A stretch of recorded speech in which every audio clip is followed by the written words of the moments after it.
Hello, how are you doing today? I hope you are doing well. I woke up this morning and worked out and came back, took a shower, and prepped to film this video, so thus far, it's been a productive Saturday. Every once in a while on this channel, I would like to take a video to check in with you and just sit down, make a cup of tea, and spill the tea.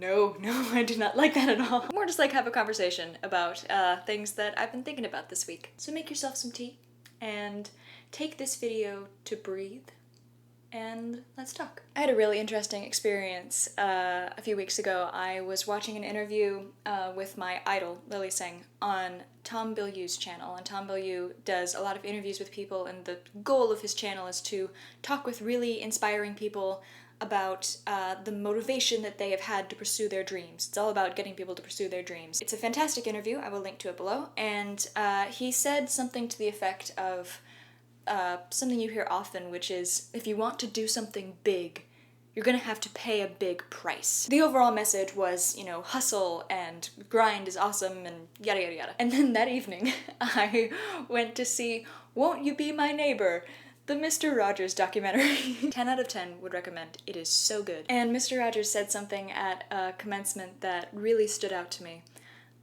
He said, "You don't ever have to do anything sensational for people to love you." So the universe that day was rather confusing, going between, you know, you are loved exactly as you are, and no, wait, fight for your place in this world. It was a lot. So both of these ideologies preach self-love, but they preach a very different notion of where fulfillment lies. And I think we can both agree that while these things seem to contradict themselves, they're not mutually exclusive. Like, you can pursue loving, beautiful relationships and a phenomenal career, obviously.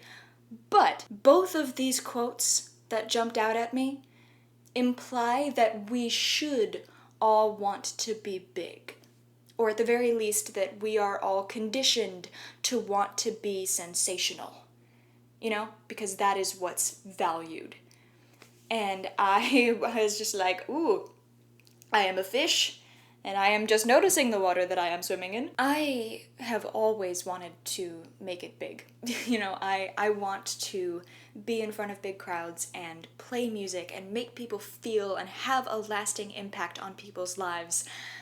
I do love being labeled as, like, a YouTube star or a YouTube sensation. I find it fun. But I constantly have to examine where that desire for that attention comes from. Internet culture in particular rewards sensationalism, you know, both good and bad. We love it when we see a YouTuber make it big in traditional media. We love it when a really truly creative video like The History of the World just comes out and breaks the internet. You know, we love that. We also love watching YouTubers literally beat each other to the ground and have emotional breakdowns. Our society, and particularly our cycle of consumption, like as consumers, thrives on extraordinary circumstances. Because extremes drives eyes. It drives conversation. It drives sales.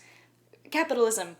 We value, with our eyes, with our words, and with our money, extraordinary things and people. And if I were to truly dig deep and discover that my motivation for wanting to be extraordinary came from the conditioning that that's something that I should want, I don't want to be extraordinary. Thankfully, I think my motivations are deeper than that, and maybe I'll address that in another video, but I worry that this is the only example that we're giving ourselves. Prime example, like vloggers. Even vloggers, who by design are supposed to be, you know, normal people doing everyday things, and you're just following me around with a camera.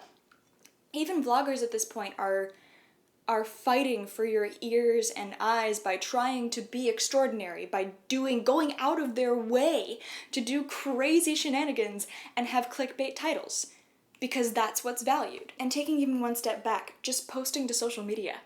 Like, I mean, I personally fall into a trap of, if I don't have, like, a really good selfie or a really good artsy photo of something, like a location, or if I don't do something cool that day, oh, then I shouldn't post.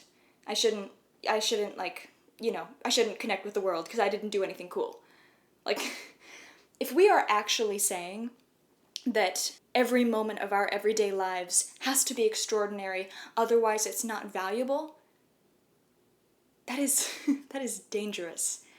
It is not healthy, and it is not sustainable. I truly believe that Tom Bilyeu and Mr. Rogers fundamentally are both correct. Being the best version of yourself that you can be is admirable and incredible and necessary for the world, I think. But you don't have to shake the earth to say that your existence mattered. There is something very beautiful and very fulfilling in making a very good cup of tea and sitting on the edge of your bed and taking a sip.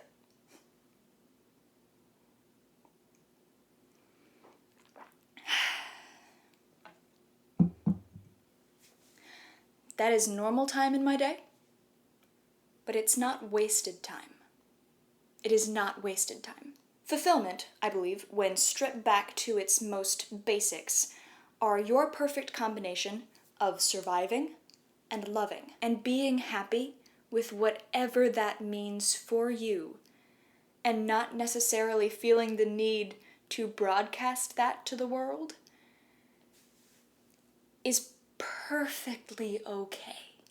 So I ask you, I would love to hear in the comments section, do you find yourself wanting to be extraordinary? And if so, how? I would really love to know that.